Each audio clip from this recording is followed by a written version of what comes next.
कल की हम बात बताएं, दद लेकर के जब मैं जा रही थी को क्या देखा, तुम्हारा श्याम ग्वालों को साथ में लेकर के रास्ते में मिल गया।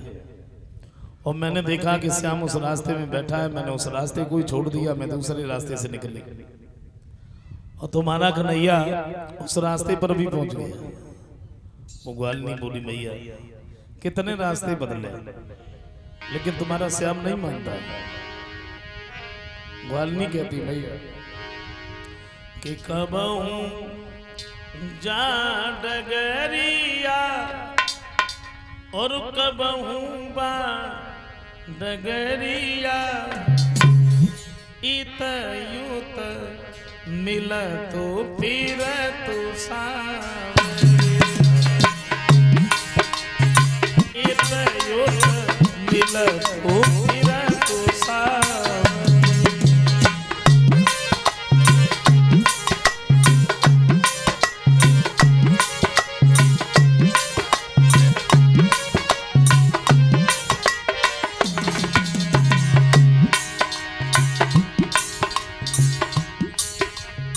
कल ही लेके ग्वाला कान्हा रास्ता मेरी घेरी,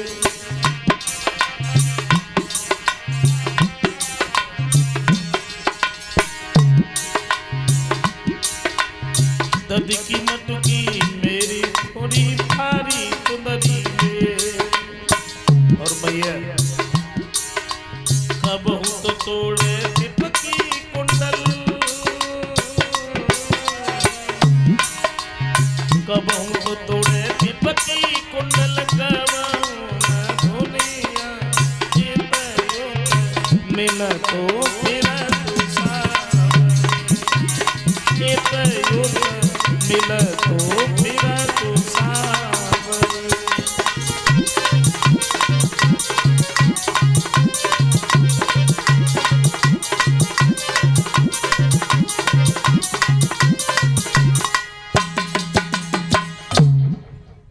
बार बार वो ग्वालिनी समझा रही है, लेकिन मैया ने कोई बात ही नहीं मानी।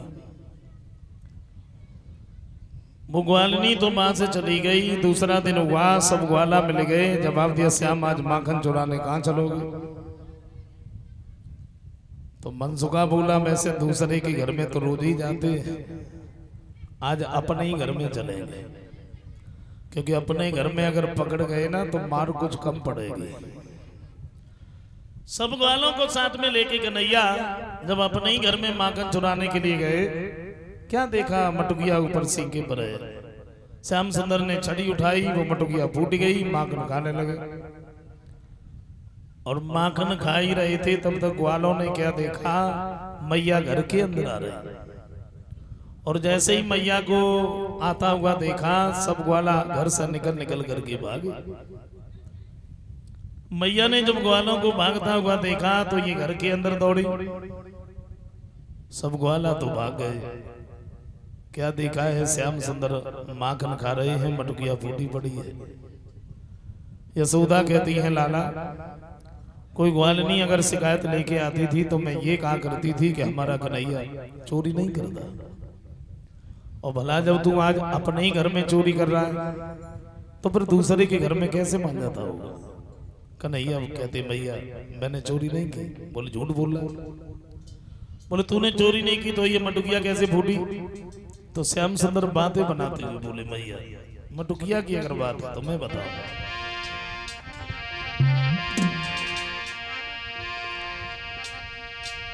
तो बतलाई रही बात और कन्हैया ने बतलाई रही बात सवरिया।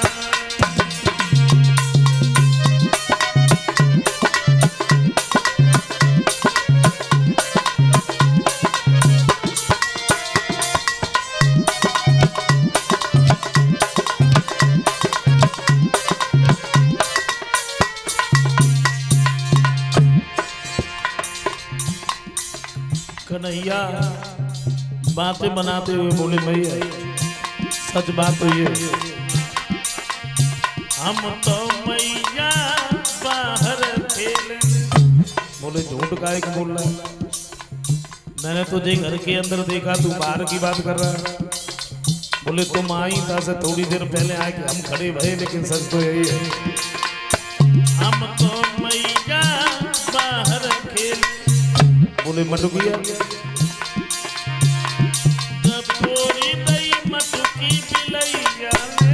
बतलाई गई बात सबरी जाने।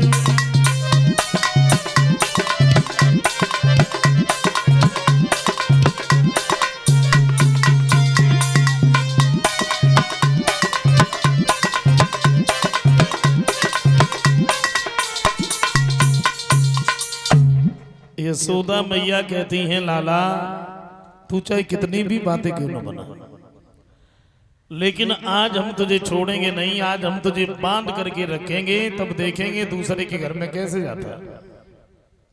कन्हैया बार बार मना करते हैं, मैया मैंने मटुकिया नहीं फोड़ी।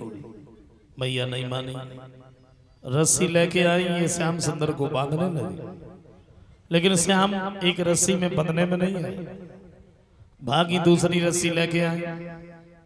और भला भगवान को रस्सी से कौन बांध सकता है?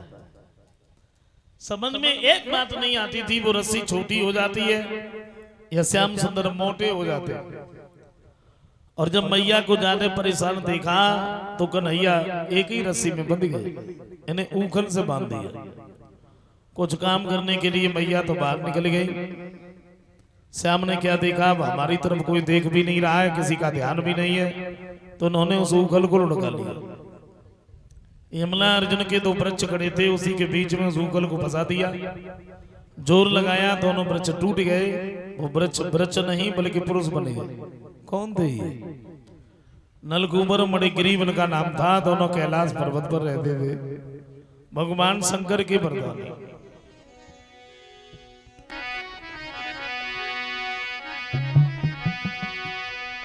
तो दोनों कुबेर के बेटा थे और धनवान मगर अभिमानी थे।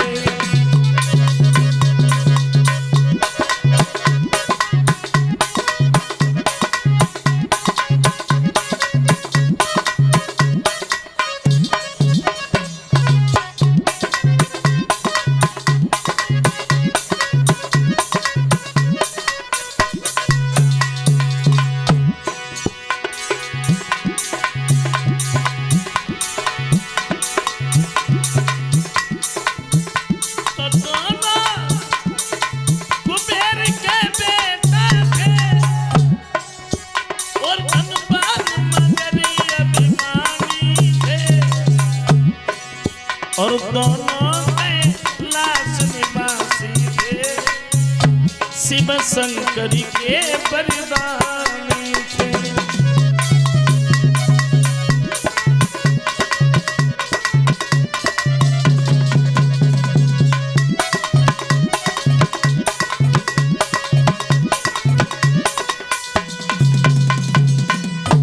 कुबेर के लड़का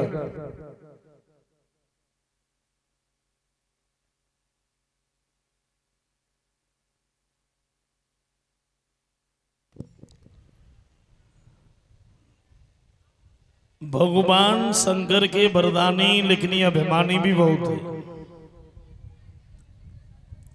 एक दिन दोनों ने मदरा पान किया है और शराब पीने के बाद में नारियों के सामने पहुंचे हैं। जवाब दिया, हम दुनिया के राजा हैं, हमें कोई बुरा नहीं कह सकता।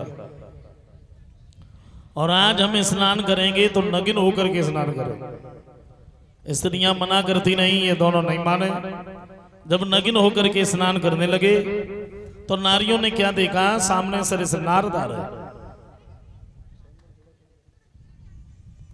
नारद को देख करके जल से बाहर निकल के आई, अपने वस्त्रों को धारण कर लिया, लेकिन अभिमानी जल में यूं ही खड़े रहे। वैसे नारद को क्रोध आ जाता है। एक बात कही है, तुम दोनों वृक्ष की तरह से खड़े हो, तुमने हमें देख करके प्रणाम भी नहीं किया और ना ही तो अपने वस्त्रों को धारण किया, तो हम तुम्हें ये श्राप दे रहे हैं, तुम दोनों वृक्ष ही बनोगे। और जब श्राप दिया, जल से बाहर निकल के आए, दोनों चरणों पे गिर पड़े, कहने लगे, महाराज आपने तो हमें श्राप दे दिया। कोई बात नहीं, हम वृक्ष तो बन जाएंगे, लेकिन कृपा करके आप हमें ये बताइए फिर मेरा उद्धार कैसे होगा। तो नारद को दया आती है, उन्होंने कहा देखो तुम्हारा उद्धार होगा जब भगवान श्री कृष्ण तुम्हारे पास में आएंगे उनके द्वारा। तो भगवान कन्हैया के द्वारा इन दोनों का उद्धार होता है। मैया जब घर पर आई हैं, श्याम को नहीं देखा तो बाहर देखने के लिए गई, तो क्या देखा, तो भारी भारी वृक्ष टूटे पड़े, श्याम सुंदर उन्हीं के बीच में खेल रहे, झपट करके गोद में उठा लिया।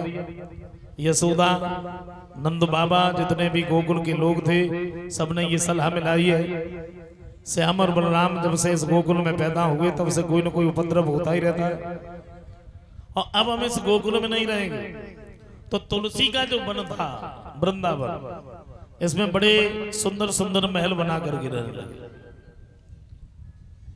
वृंदावन में जब रह रहे थे तो कन्हैया ने क्या देखा, बलराम भैया और जितने भी ग्वाला है ये गाय बछड़ों को चराने के लिए ले जाते हैं।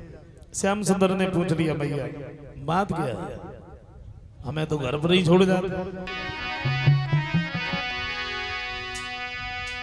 तो मैया मैया दाऊ भैया और बछड़ों को लेके जाते।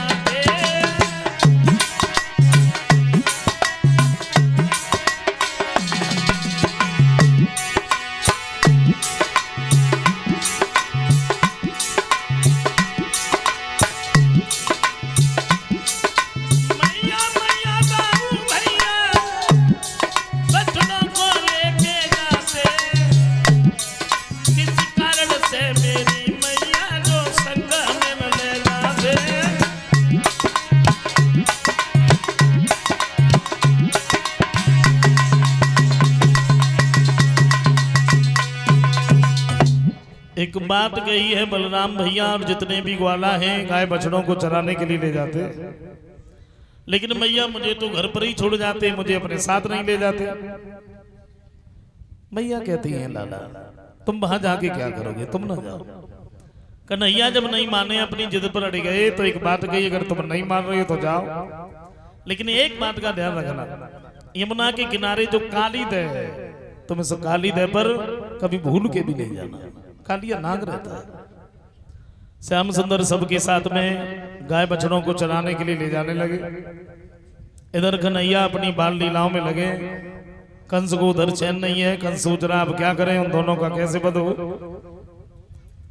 कंस जिस राक्षस को भेजता है, श्याम सुंदर उसका खेल ही खेल में वध कर देते। एक बार कंस के पास में बाबा नारद का आना हुआ, और नारद को जैसे देखा बड़े सुंदर से आसन पर बिठा लिया। ये महाराज सौभाग्य हमारा, आज आप हमारे दरवाजे पे आए। तो नारद बैठ तो गए। एक बात कही, कंस क्या बात है भाई, पहले जब हम आते थे तब तुम्हारा चेहरा बड़ा खिला खिला सा रहता था, अब मैं देखता हूं दिन प्रतिदिन कमजोर होते चले जाते हो, तुम्हें किस बात की चिंता है।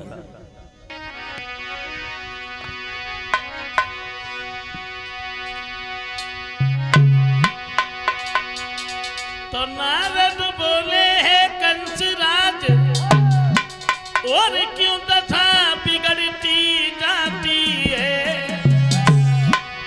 और दिन ही बसंत के खिलने पर लेकिन कली सिकुड़ती जाती है।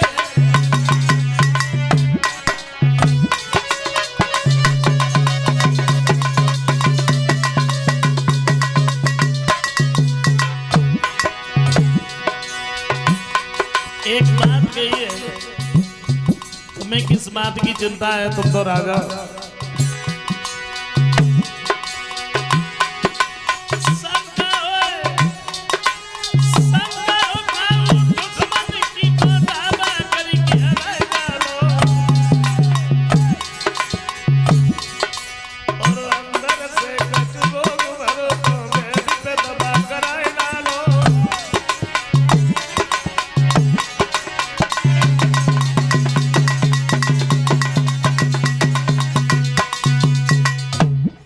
जवाब दिया, तुम्हें किस बात की चिंता है, तुम तो राजा हो।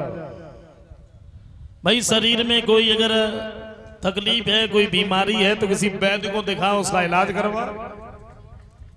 किसी राजा का अगर तुम्हें भय है तो तुम भी राजा हो, युद्ध में परास्त कर दो, चिंता किस बात की।